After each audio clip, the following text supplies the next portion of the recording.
Good afternoon, everybody. My name is Tony Levitas. I'm a senior fellow at the Watson Institute, and it's a great pleasure this afternoon to introduce three really outstanding theses, all of which ask important questions, really do a brilliant job organizing a huge amount of complicated empirical evidence to make to come to important conclusions that have real world, I think, implications for American foreign policy in general.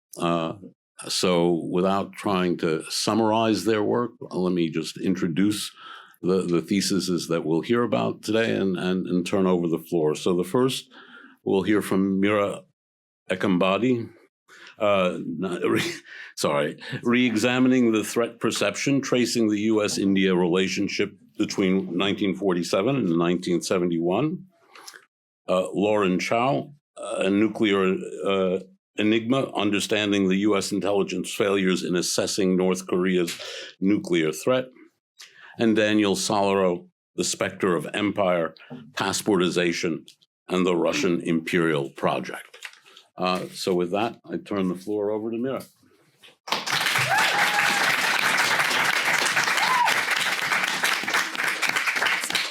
Yes, and then how do I move slides? Okay.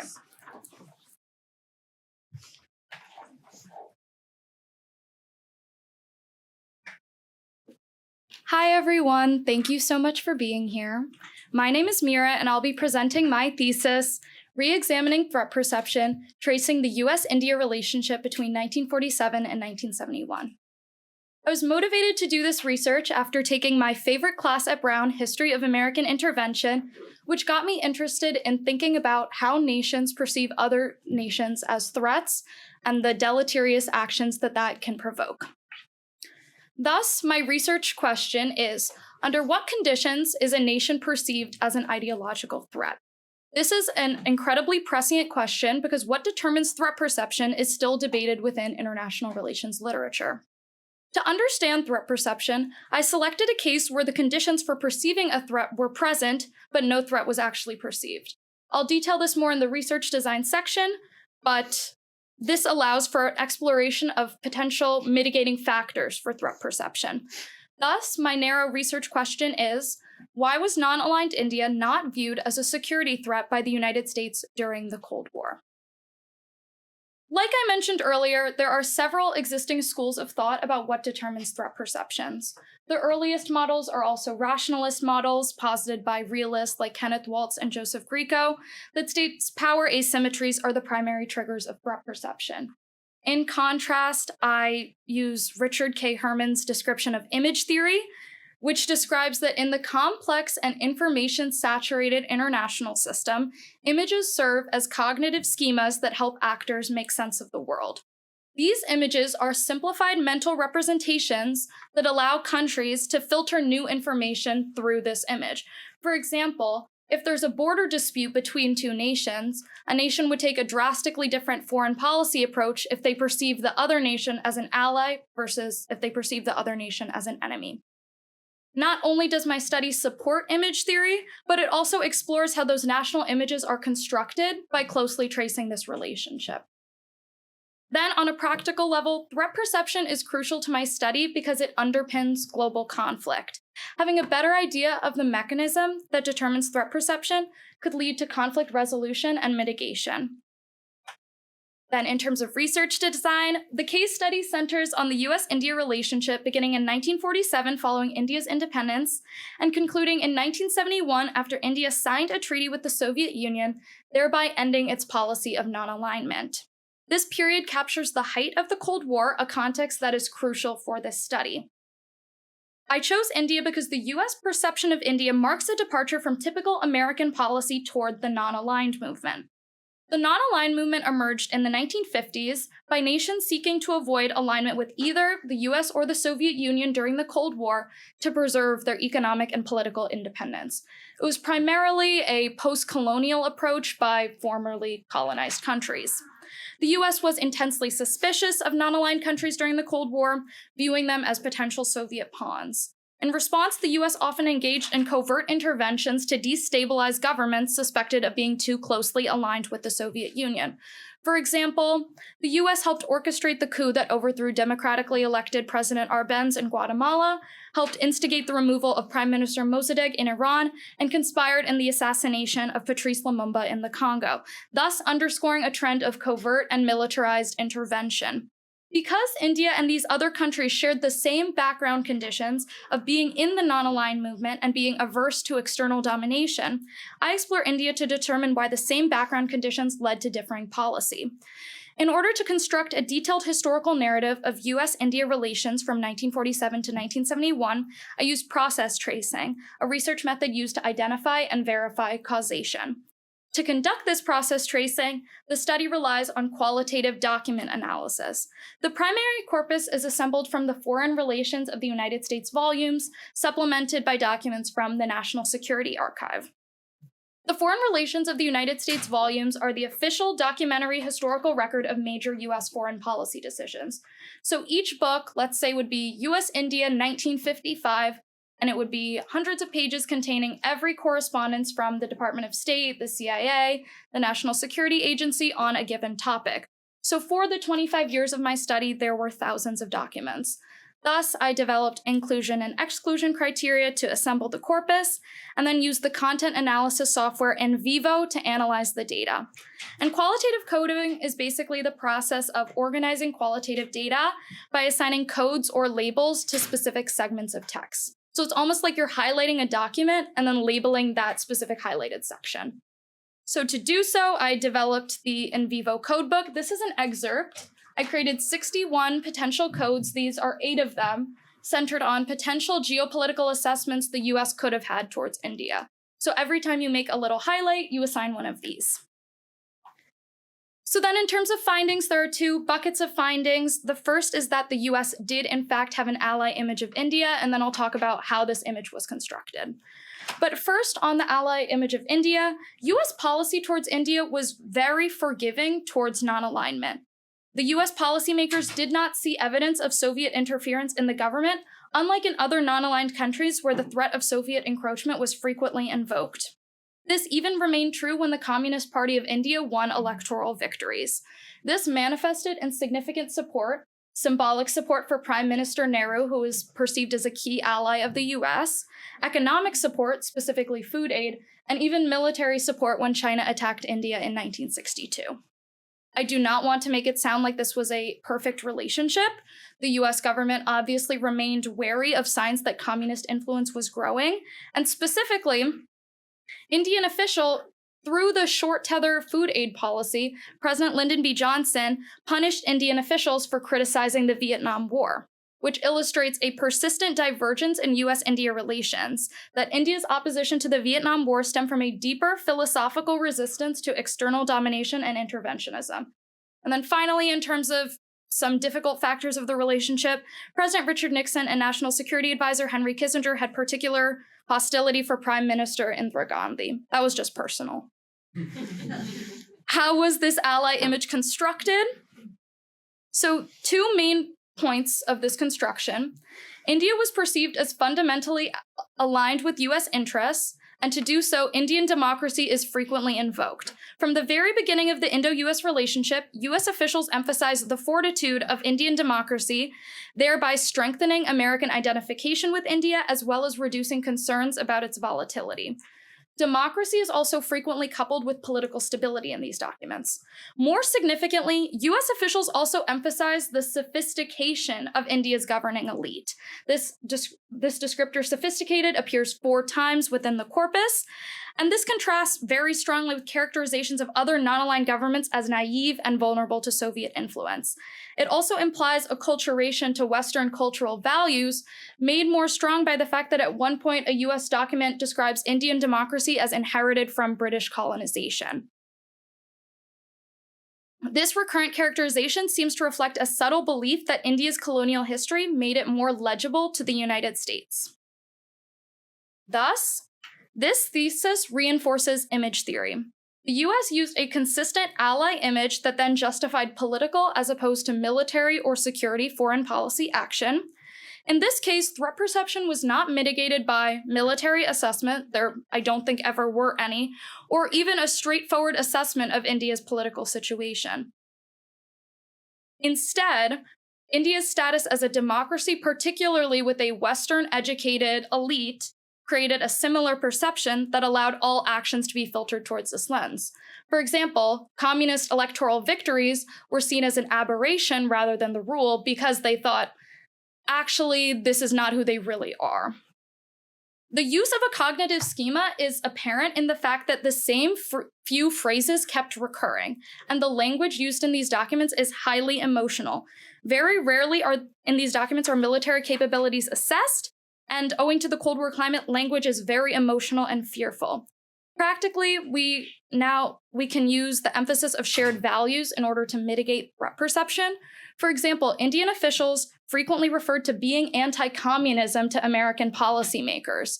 And so moving forward, this is a potential mitigating factor for threat perception. In terms of future research, I think it would be helpful to know more about how exactly image is constructed, especially how more threatening national images are constructed to determine what enables these constructions. It would be interesting to similarly trace a US relationship with another non-aligned state like Brazil or Iran to see what differences emerge. Thank you all.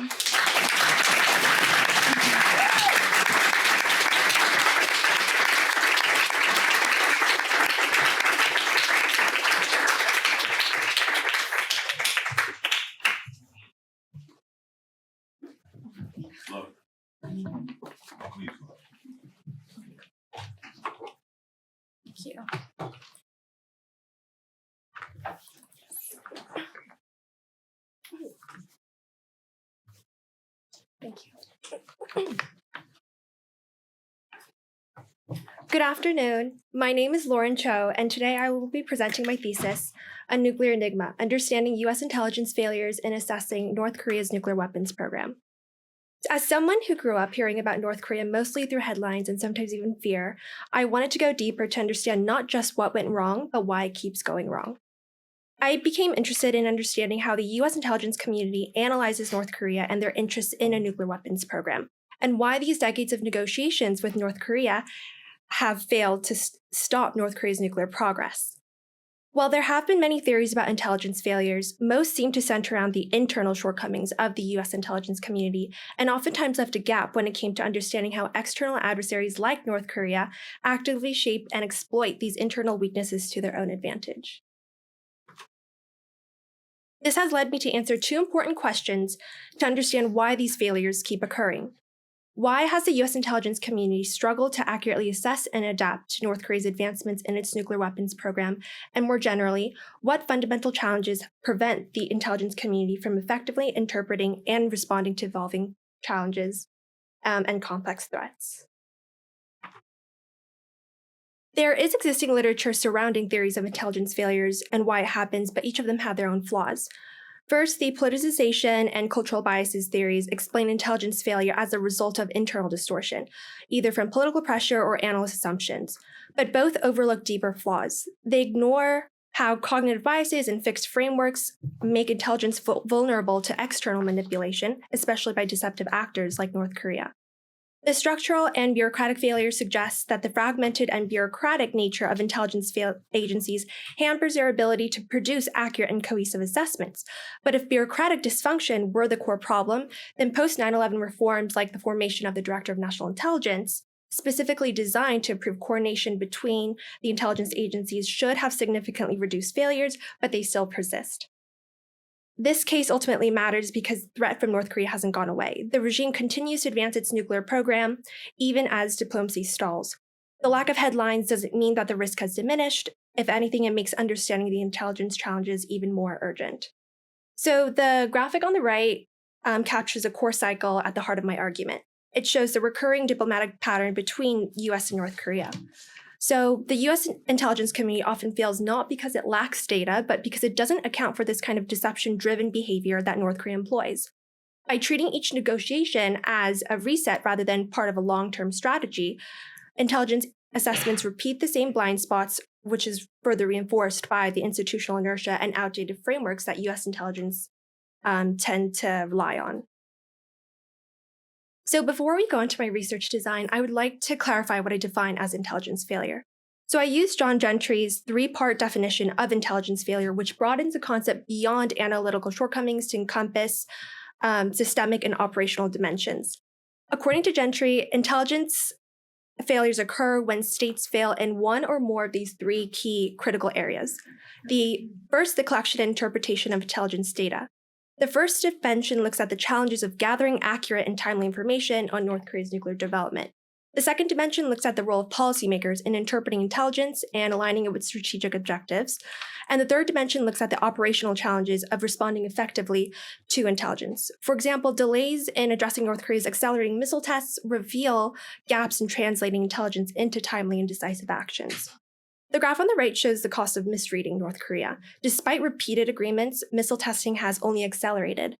The US has oftentimes overestimated diplomacy's impact and underestimated how North Korea uses engagement to conceal nuclear progress, which reveals a deeper structural failure and not just gaps in data. So for my research, I used discourse analysis to examine how language in US intelligence reports and North Korean statements shape threat perceptions, and process tracing to map how decisions and assumptions evolve over time. So I drew from a range of sources, including declassified CIA documents, National Security Archive materials, and congressional hearings to understand internal thinking. I also conducted interviews with former intelligence officials and North Korean and/or nuclear weapons experts. So for the North Korean perspectives, I analyzed Rodong Shinmun articles in the original Korean to preserve nuance, and this is the official state newspaper of North Korea. And I used triangulation to validate findings across multiple sources and reduce reliance on any single source, given that narratives around a topic like North Korea can be very much biased at times. So during my study, I decided to focus on 6 key events spanning from 1985, when North Korea first signed the Non-Proliferation Treaty, the NPT, to the 2019 Hanoi Summit. And these events mark significant agreements and negotiations between the US and North Korea, and significant developments in North Korea's nuclear weapons program. So in my thesis, I found 2 interacting forces that contribute to the failure of US intelligence to accurately assess North Korea's nuclear program. First, North Korea has consistently used deception as a core part of its nuclear strategy. It doesn't just hide what it's doing, but carefully controls what outsiders are able to see, which creates just enough ambiguity to keep its true intentions unclear and capabilities underestimated. For example, it restricts access to key facilities and limits inspections and withholds critical information. At the same time, there's this kind of inertia within the US intelligence community. Analysts rely on outdated frameworks that overlook how an adversary can negotiate while building nuclear weapons. Even after nuclear tests, North Korea's actions were seen as bargaining tactics rather than part of a long-term deterrence strategy. Policymakers oftentimes keep defaulting to denuclearization first agreements, even though those models have repeatedly failed. Most of the agreements and frameworks you see there, the NPT agreed framework, the 6-party talks, the 2012 Leap Day agreements, and the Hanoi and Singapore summits often have a denuclearization first approach. So even when new evidence like signs of a covert, highly enriched uranium, like intelligence and signs of that came to light, there was often hesitation to update longstanding assumptions. So instead of anticipating shifts, the US often found itself reacting to them after the fact. So if North Korea is going to violate the agreements anyways, why does North Korea enter these agreements in the first place?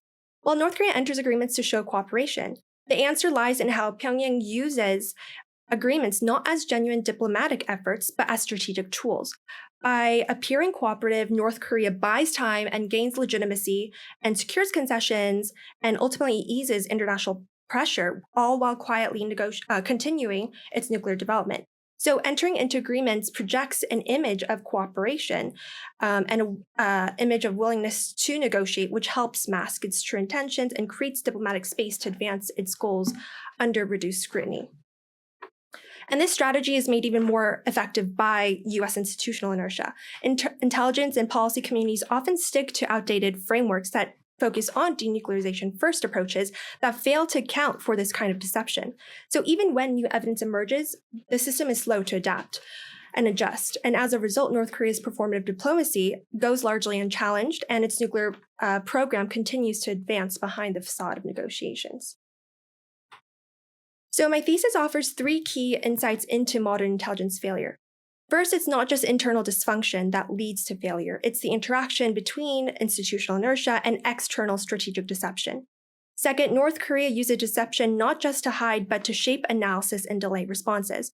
And it forces us to rethink of how we assess adversaries. Third, information itself is weaponized. It's used offensively as a tool of statecraft, meaning intelligence isn't just about gathering facts, but also about navigating distorted realities. Moving on to policy, current collection methods rely too heavily on observable indicators, which adversaries like North Korea like to manipulate. And I acknowledge that for North Korea, it's hard to get information on the ground. Since 2009, there haven't been foreign inspectors in North Korea. So intelligence agencies have to invest in a framework that account for deception as a strategic variable and not just as a barrier. And this means adapting methods to read between the lines and not just watch the surface. Looking ahead, it's not useful to put denuclearization up front anymore because it's not on the table on the North Korean side at the moment. Deception should be treated as a core intelligence challenge, not a secondary concern. Agencies need tools and training to detect and counter strategic manipulation. At the same time, diplomacy focused solely on denuclearization has repeatedly failed, and a more realistic approach should prioritize transparency and incremental steps to meet North Korea where it is and not where we wish it were. And lastly, we just need more deeper, nuanced intelligence on how regimes like North Korea think, act, and perceive threats. And that means going beyond weapons count to understand North Korea's strategic culture and historical memory, and decision-making logic behind their nuclear program. Before I end, I would like to thank Professor Pilati, Professor Jost, and Professor Elliott for their help throughout this process. Thank you so much.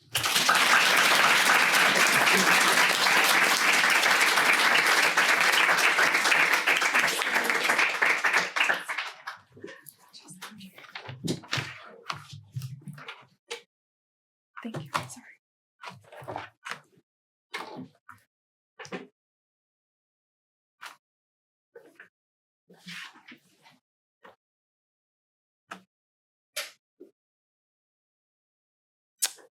So, hello everybody, my name is Daniel, and the title of my thesis is Spectre of Empire, Passportization and the Russian Imperial Project between 1991 and 2022. So my interest in Russia is sparked by the fact that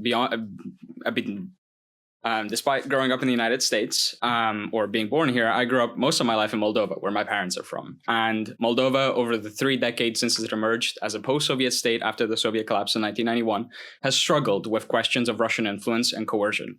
Also, Russia is currently occupying one of the country's territories that is engaged in a frozen separatist conflict. In addition, I'd also like to thank my 2 advisors, Tony Levitas and Dr. Olga Bizukova, for all of their help, and also their courses that they taught me in the spring of 2024 that also laid the foundations for this work. So what is passportization? At its core, passportization is the fast-track naturalization of populations beyond Russia's borders, often used as a method to influence other post-Soviet states. And the reason that I focus on this policy is because it helps explain a much broader question, which is why does Russia keep invading its neighbors, and what are the methods it uses to exert dominance in the post-Soviet region? So these are the 3 interventions that we most associate with Russia in the 21st century. And in each of them, passportization took a unique but very crucial role. In Georgia, in the years prior to the invasion, Russia undertook a mass passportization campaign. Subsequently, in 2008, when it was justifying its intervention, the Russian president at the time was claiming that Russia had a duty to uphold the rights of its citizens and protect them regardless of where they were. Of course, this justification conveniently ignored that Russia had created those very same citizens it was now protecting a few years prior. During the invasions of Crimea and eastern Ukraine in 2014, we saw passportization be used as a tool to pacify Crimea, with the residents of the peninsula being denied basic social services, including property rights as well as healthcare, if they refused Russian passports. And in addition, during the full-scale invasion of Ukraine in 2022, on top of passportization being used to kind of exert Russian influence over eastern Ukraine in the years prior to the invasion, we also saw, again, passportization be used to legitimize Russia's formal annexation of 4 Ukrainian territories in the September of that year. But what is often missed or overlooked is the fact that a lot of the methods behind passportization are actually rooted in the 1990s, a period of time that most Western analysts will say that Russia was pursuing some form of democratization, however imperfect. But in reality, during this very same period, Russia undertook interventions in 3 separatist conflicts in Moldova's Transnistrian region, as well as Georgia's South Ossetian and Abkhazian regions. During each of these conflicts, Russia not only supported the separatist forces and directly intervened on their behalf, thus securing their continued political existence, but also it established a permanent military presence under the auspices of peacekeeping. So in this context, passportization effectively was used to support these separatist regimes created by Russia, to increase its political influence over these regimes, and also by extension to overall increase its influence over the countries that house these regions. Now, the broader debate on why Russia invades can be summarized into kind of 2 very general schools of thought. The first is that Russia is a great power threatened by perceived hostile forces on its borders. Scholars such as John Mearsheimer have kind of posited this argument, effectively saying that the expansion of the North Atlantic Treaty Organization and other Western institutions posed a security risk to Russia, to which it responded by invading countries that it saw as vital to its security, including Ukraine and Georgia. However, the other school of thought is that the post-Soviet Russian state does not seem to accept the loss of its imperial influence. And authors such as Agnia Grigas have shown that Russia not only had imperial designs for the post-Soviet region, but it had actively mobilized and and instrumentalized populations beyond its borders in order to achieve its goals. So my research questions are, how does the implementation of Russian passportization and citizenship expose Russia's vision of its own state? And also, how have these policies been used as a means of maintaining dominance in the post-Soviet region? And to answer this, what I effectively do is I use passportization and citizenship and their study to help understand Russia's national project, which means how Russia understands itself as a country and how that is actually translated into its actions in the post-Soviet region. I follow a case study approach that investigates relationships, events, develops hypotheses and tests theories, while focusing on the cases that I mentioned before, which are Moldova, Georgia, and Ukraine. I follow a process tracing method, which basically means that I chronologically trace the development, justification, and implementation of passportization to explain why Russia seems to keep invading its neighbors and what explains its kind of increased belligerence. And also I use discourse analysis for my primary sources, which effectively is a constructivist and interpretative analysis of these sources, which include Russian parliamentary documents and a variety of public policy documents, to help explain exactly what Russia seemed to be using to justify its actions in the region. And so what was behind these ideas? So when it comes to passportization, my findings can be summarized into 4 categories. The first is that Russian passportization was not restricted to Russian co-ethnics. This makes it one of the most, if not the most, expansive uses of passport distribution beyond the country's borders. This is because other states like Hungary might have been distributing passports beyond their borders, but they were exclusively targeting co-ethnic populations, meaning ethnic Hungarians living in other countries. By contrast, Russia doesn't seem to be restricted by such criteria. For example, in the provinces of Georgia that I've mentioned earlier, ethnic Russians made up less than 10% of the population, showcasing just how irrelevant the ethnicity question seemed to be. Of course, in addition to this, there was no residency requirement for population deemed stateless. Again, other post-imperial states like the United Kingdom had programs where they effectively gave passports to their former imperial subjects. But in all of these cases, these states actually required these subjects to move to the United Kingdom or their mother colonial country in a sense. Russia seemed to not, for populations deemed stateless or classified by Russia as such, Russia did not adhere to this requirement, meaning that people who theoretically might have never stepped foot in Russia were able to obtain its citizenship without ever leaving their place of residence. In addition, passportization was applied non-universally and instrumentally. So I mentioned this category of statelessness, and indeed, there was a huge amount of stateless people that might have arisen or did arise from the collapse of the Soviet Union. But in fact, Russia showed a willingness to kind of ignore the actual legal criteria for this definition and simply apply it, because the populations of Georgia and Moldova were legally considered Georgian and Moldovan per those countries' constitutions and laws. However, Russia kind of sidestepped this in the cases of the separatist regions by simply saying that a lot of these populations didn't seem to have passports, and therefore we are going to consider them as stateless. And in addition to this, Russia's use of its policies seem to be entirely centered on its foreign policy goals, because Russia has shown an ability to escalate and de-escalate these policies as it saw fit and as it fitted its strategic objectives.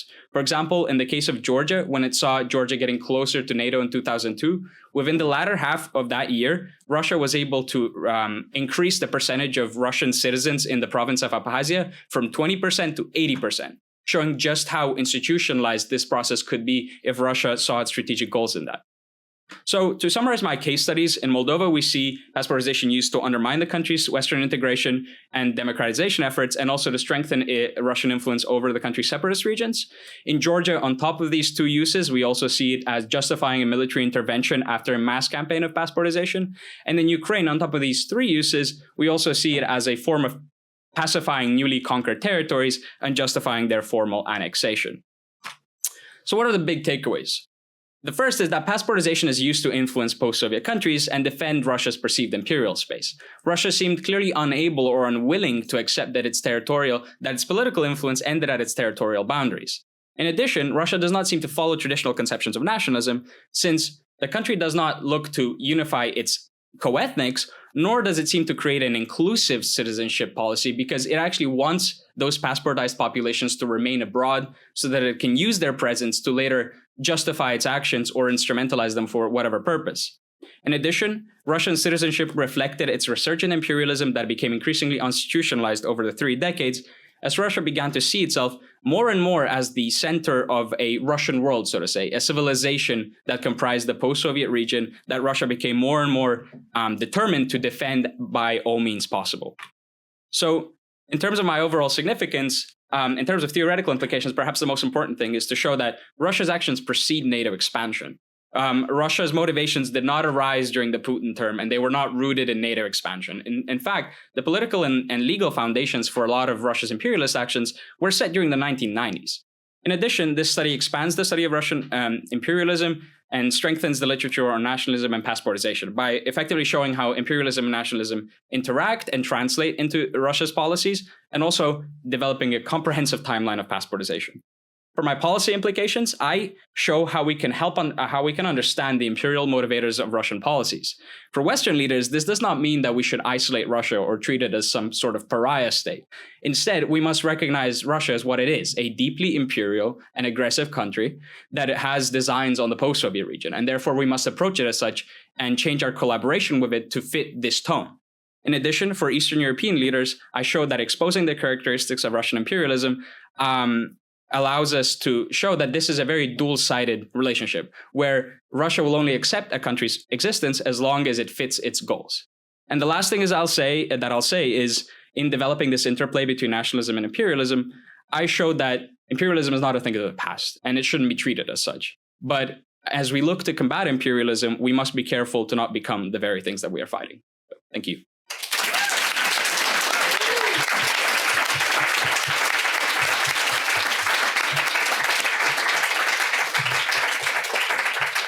Yes, those were really very inspiring presentations. I want to congratulate you all, and with that, open the floor up to questions.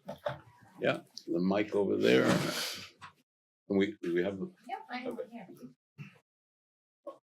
Oh, no, okay, We'll start here. okay. I just want to say great job, guys. That was so insightful. I have a question for Mira and I have a question for Daniel. Mira, on your research design methods, can you expand more on your exclusion-inclusion criteria? Mm-hmm. And Daniel, is there any recent examples of Russian neighboring countries attempting to fight the passportization that you mentioned? And what are the socioeconomic consequences of taking a stance for such countries?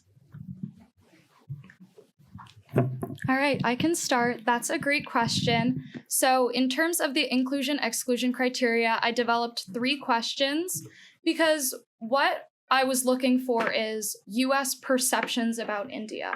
And a lot of documents in the foreign relations volumes are more factual, more objective. Maybe they're Indian correspondences towards the US. So the 3 questions I developed are: what perceptions of Indian government and culture were held by US policymakers? How was the Indian-US or India-USSR relationship characterized? And how are American policies towards India justified? And if a document answered substantively any of those three questions, it would be included. So based on that, 94 were included. Yeah, I think in terms of fighting passportization, it's important to acknowledge that once these populations receive a Russian passport, there's not really much doing there within like the limits of kind of political power. But what I will say is that a lot of Eastern European states have shown positive examples of integrating a lot of these populations that Russia might target. And I think that the Baltic states stand out as a great example of cases where these countries contain a large amount of ethnic Russians that Russia has historically kind of shown an inclination towards being able to manipulate their presence for its own goals. But actually what we see is that despite there being a large population of ethnic Russians, many of them are against Russia's imperialist actions, and many of them are against Russia's more expansive policies in the last few decades. So we see ethnic Russians going out again and speaking out against the invasion of Ukraine, for example. So I don't necessarily think that, perhaps if we kind of look beyond the problem of how do we create the conditions that these people don't feel that they need these Russian passports to kind of thrive and survive, the much broader kind of policy should be to find a way to integrate these populations and make them feel like part of the larger body politic. And that involves not necessarily just making them feel like they are part of that country, but also perhaps developing favorable policies towards them. And so I would definitely say that you can look to the Baltics in terms of positive examples, despite kind of an admittedly tumultuous history when it comes to the relations with ethnic Russians within those countries during the 1990s. Yeah. We wanted them. Hi, you all did such a great job. Thank you for sharing your work with us. I have two questions. I have one for Lauren and one for the whole panel. For Lauren, I'm curious, do you think U.S. policy should move away towards denuclearization entirely, or just reframe its approaches? And then for all of you, I'm curious if you had another year, what part of your projects you might expand on? Yeah, so I could start with that. I think denuclearization is pretty up there on the U.S. agenda when it comes to North Korea. So I don't think we should get rid of it entirely. I think most of the time, like historically, since U.S. has dealt with North Korea, it has always been about their nuclear weapons program. So a denuclearization first approach hasn't worked in the past. And I don't think we should keep going or using that framework going forward. I think it's important to understand why North Korea wants a nuclear weapons program, like what a nuclear weapons program means for North Korea, and having that alongside denuclearization. So denuclearization plus some sort of like assurance. For North Korea, I can get into more about this, but North Korea, nuclear weapons is not just about security from the US, but also regime security. It's a way for the Kim regime to maintain control over North Korea. And I think that's really important. Oftentimes, US doesn't have that as part of their approach to North Korea. And so having some sort of assurance alongside denuclearization would work. Right now, the US, when they talk with North Korea, it's always, oh, you denuclearize or get rid of this or dismantle a nuclear program, and we'll ease sanctions or like economic incentives. That clearly hasn't worked. And I don't think that we should be going down the same path anymore. So changing the way you kind of talk with North Korea and adding different types of assurances, I think would help. But we should keep denuclearization on the table and just reform how we approach it. Mm-hmm. And then in terms of what I would expand on, I was thinking about this. I think that I would make my study more explicitly comparative. As you all probably heard, whenever I'm talking about the US-India relationship, I'm benchmarking that against the US relationship with the broader non-aligned movement. And I refer to it as a shadow case within my thesis. And the way that I go about doing that is I have a geographic background chapter, chapter 3, that is about the US relationship with the non-aligned movement. And I refer to 2 mini case studies within that, Indonesia and Egypt. I chose both of those studies because they have, within the non-aligned movement, which all has similar background characteristics, India, Indonesia, and Egypt have even more similar background characteristics of being leaders within the non-aligned movement and also leaders of their particular geographic areas of Southeast Asia, Southeast Asia, and North Africa, respectively. And so I think that a comparative study with those three countries would have made the comparisons between the US-India relationship and the broader relationship with US and the non-aligned movement more clear. So I've mentioned the different types of intelligence intelligence failure theories, like why intelligence failures happen. I mentioned politicization, cultural biases, and the structural and bureaucratic failures. In my research, I focused more on the structural and like the bureaucratic failures side. I looked at the institutions and the interactions within the intelligence community. But I do think that cultural biases and norms, so like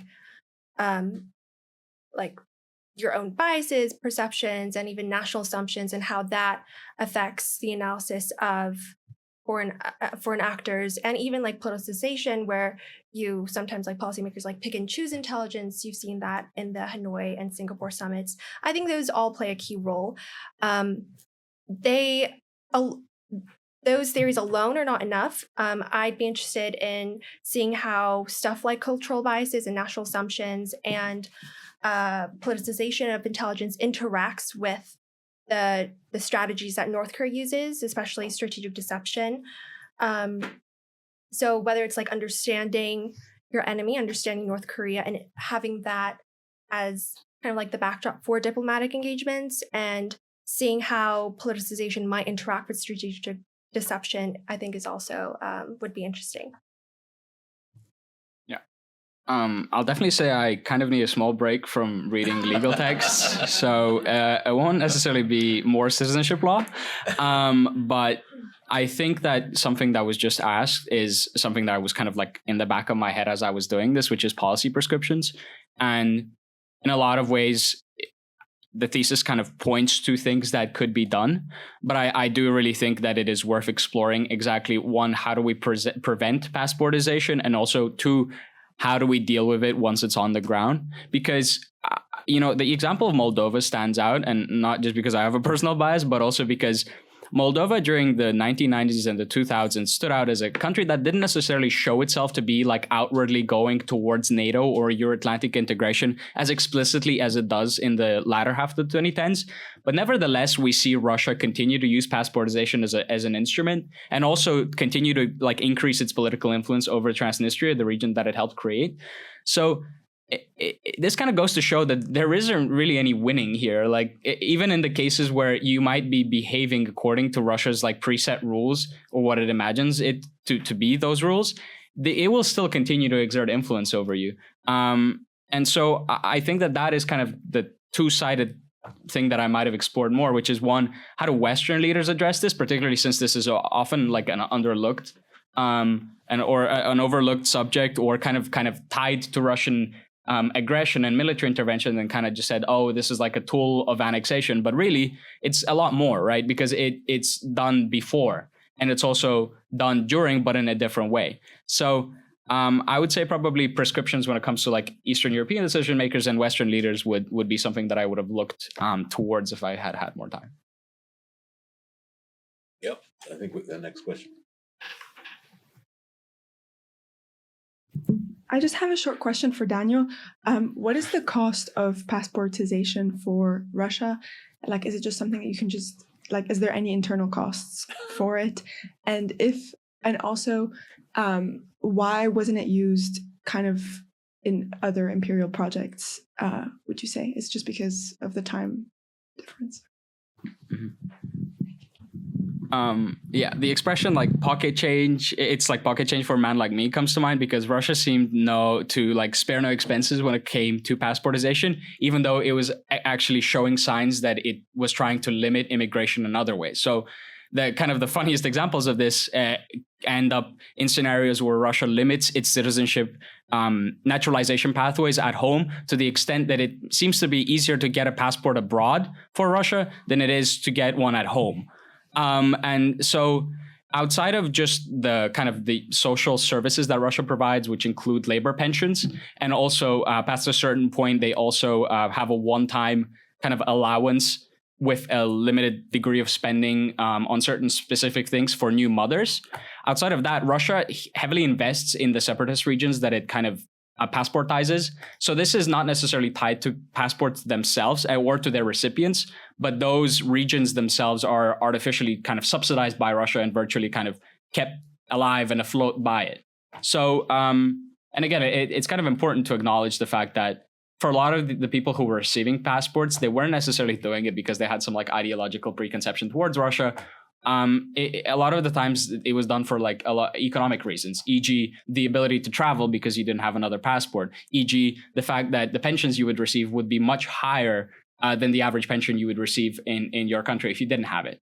So I definitely think that there was a cost, but again, kind of showing that this was clearly a strategic policy is the fact that Russia seems to ignore those costs or not really pay attention to them, even if it is cracking down on other things. This is a question for Daniel. You referred to John Mearsheimer at the start, and I'm curious, how does Mearsheimer understand passportization? How would he explain it? What strikes me about realist arguments is that realism will consider everything but the opinions of the people who it impacts. And I think that is what kind of really angered me in a way about the argument over Ukraine, because John Mearsheimer makes this great play about like great powers are playing and there's like puppet shows going on where Ukraine is kind of like, it removes the agency from the people on the ground.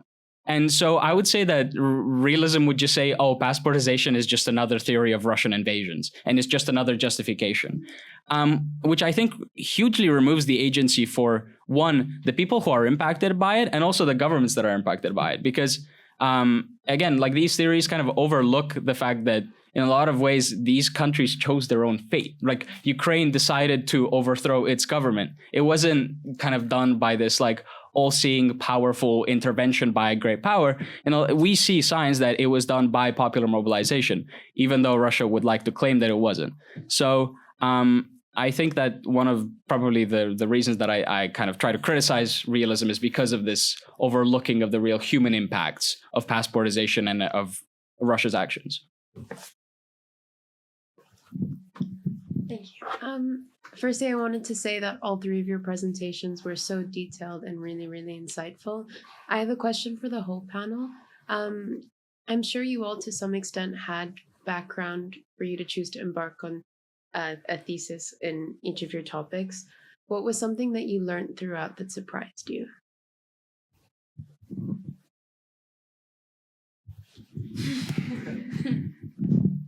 I'm trying to think. What else? I think at points I was reading Russian like parliamentary transcripts, and I got to a point where I was like reading them and I was like, wait, did you really just say that? Like it was kind of the 1990s is a very strange time. And again, kind of as I hinted, it's very overlooked in a lot of ways by the West. Because everyone kind of says, oh, Russia was going through these troubles and nobody really understood what was going on. But in fact, a lot of policymakers in Russia are very explicit about their intentions. They are very explicit about the fact that Russia doesn't see itself as its power ending at its new borders. And it feels deeply uncomfortable within those borders. So I think what probably surprised me is the fact that I found an admittance to that was so explicit so early on. Whereas, in the 2020s, you might say, oh, everyone's already gone full crazy, so it doesn't really matter what they're saying. But it was kind of really striking to see the indications of these policies and the indications of these kind of imperial tendencies from the earliest days of the collapse of the Soviet Union. Yeah, so for me, I looked at both kind of like the US intelligence side of it and North Korea. Congressional hearings were particularly useful for me because most of the CIA documents, even though they were unclassified, is all like redacted, so like I couldn't get much information out anyways. But during the congressional hearings, it was interesting to see how like there was a bunch of tension between like policymakers and intelligence officials. And it just shows you how like sometimes uncoordinated it is when it like especially in the 1900s, the early 2000s, when North Korea and US were under the agreed framework and then the six-party talks began, there was a lot of like like fighting between the intelligence community and the policymaking community, where they would say, oh, like you didn't brief me on this, and then the intelligence community would say, oh, but I briefed you like a year ago, you just weren't listening. And so seeing that kind of dynamic was interesting, and sort of surprising too, how like sometimes unorganized it is. And also, this doesn't really relate to North Korea, but as I was reading the North Korean statements from the newspaper, I was interested to see how that overlapped with the South Korean like election cycles. Like they would always, I kept track of the North Korean provocations and the missile testing, and it always seemed to coincide with whenever South Korea was due to have an election soon, whether it was presidential or parliamentary. So I don't talk about that in my thesis, but I thought that was interesting. That was a pattern that I saw as I like kept track of North Korea's nuclear and missile tests. Yeah. I really relate to Daniel in that my thesis is kind of a outright rejection of realism, at least for this specific case. When thinking about my thesis, I sort of saw it as a competition between which view would win out, between the rationalist realist view or the constructivist, more emotional view. And it was very striking looking at the findings, and military assessments did not come up. Discussions of the economies of either country didn't come up. And it was so heavily based in emotion and feeling, and that was very interesting. And then in terms of the non-aligned movement more generally, I was really interested by what an overlooked topic it is within scholarship, despite first the immense turmoil that has happened by decreeing a country to be non-aligned, and second, for the continued salience of the non-aligned label. A few years ago, some Indian foreign policy officials published a document stating that they were thinking about pursuing non-alignment 2.0. And this is not declaring a side in the Russian invasion of Ukraine. So that was very interesting to me, that this concept, while incredibly understudied within the academy, still maintains the salience that it does. Second, please. Thank you for granting me another question. This one goes to Daniel. I'm wondering, how have Western powers been aligned on the threats that passportization poses? And how do you expect Western powers, such as the current administration for the United States and NATO, to react differently to this threat? I'd say that I wouldn't necessarily say that passportization is overlooked. I think that it is very much kind of seen as a real issue, but it is too often integrated with the larger questions of resolving these conflicts, like the Transnistrian separatist question or the Crimean question, or kind of the whole broader peace in Ukraine issue. Too often they're just kind of tied together. And I kind of hate to say this, but in a lot of ways it seems that what passportization is doing is subtly working, because no longer are people referring to these regions as, oh, like 5 years ago they weren't Russian, now they are. They're just saying they're Russian. And perhaps the nuances of this question have more recently been kind of totally destroyed because of the new administration. And so we kind of see almost like a fatalist approach to this, in a sense, like where everyone's kind of like, oh, this is what it is, and we can't really do anything about it.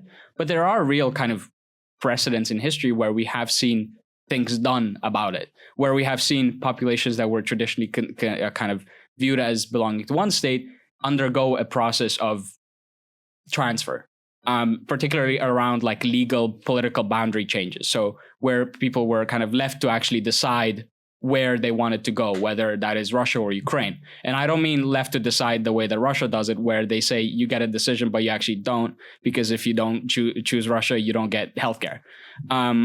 So I would probably say that it's often simplified and too integrated into the broader questions of these conflicts. I think we have time for one more question, if there is one. Yep. Hi, I just want to say again, you all were very eloquent and very great presentations. So thank you so much for that. This question is for Mira Ichimbadi. During your presentation, you mentioned how the post-colonial perceived inheritance of democracy was a heavy impact to the perception of India. I just have two questions. One, how much was that the deciding factor in their emotional connections? And two, do we see that come up with other post-colonial democracies and systems? Ravi, fantastic question. I would say the post-colonial inheritance is very interesting because I believe in the 94 documents I looked at, it's referenced once, but you can kind of see the thread throughout. The actual quote is, I believe, 1948 Ambassador Lloyd Henderson said, "Through its association with the British, though unhappy as it had been, India had acquired the ideals of democracy and individual liberty." So there is the explicit connection between British colonization, democracy, and liberty. And then adding that with the constant use of the phrase sophistication. Sophistication was used to describe primarily the Indian elite. And the Indian elite were all educated, were all shaped by caste and class privilege, and they were all educated at primarily British institutions, Oxford and Cambridge. And so through constantly deifying, let's say, Nehru for being so proper and intelligent, I see that as an undercurrent of this post-colonial association shaped by the British. And in terms of your second question, I think that the India-British relationship was so long and so consuming that I think it really shaped Indian culture. And specifically, British colonization extremely shaped the Indian elite that would be liaising with American policymakers. So because Indian society is so stratified that the British had a very close association with the elite that would then be an association with Americans. So if I had to venture a conjecture about whether this is true for other post-colonial countries, I would say probably no, based on the fact that colonization affected India in this specific way based on its specific societal structure. All right, let's thank you again for wonderful presentations. A round of applause for the audience.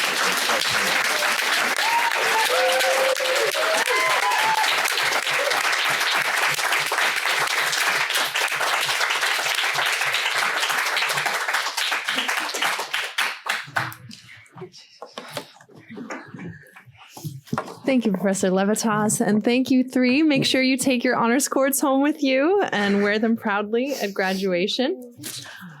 Before we adjourn completely, I would love to just say a couple of words. One, a reminder that tomorrow we have a whole second day, not a whole second day, actually, it's a half second day. And so there's 8 more wonderful students that we have to hear from tomorrow. So I do hope that many of you will join us for that. And quick second thing is that I'd love to just take a moment to appreciate the community that has supported all of these students on their endeavors. Again, I'd love to call out the faculty advisors and second readers, many of whom are here in the room today supporting our students. They put so much time and energy into these projects. And so we are really, really grateful for their support.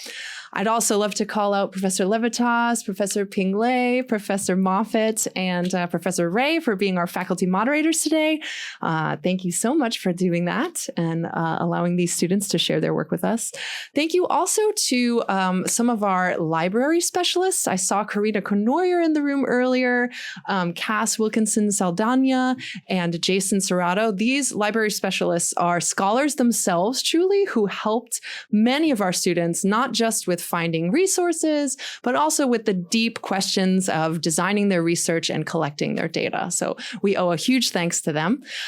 We also owe a huge thanks to Anita Nestor and Michael Christopher, who's in the back of the room there, for helping us make this conference work today. Of course, Professor Claudia Elliott, I think she maybe just stepped out for a second, but she has been an excellent partner together in making this honors conference and the entire honors program run smoothly this year and in many years past.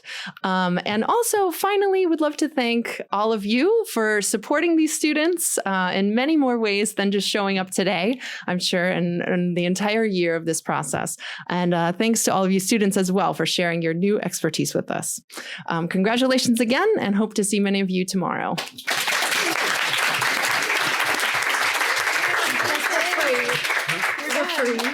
You did so good. You guys both ate. I know. I didn't even plan it. It might show up. The Don Busters too. They show the Don Busters. They say what percentage are Russian. And I think in America we don't critically think about them sending. I'm sorry. Do you need? No, I was gonna say you can take it. But anyway, yeah, we don't critically think about it when we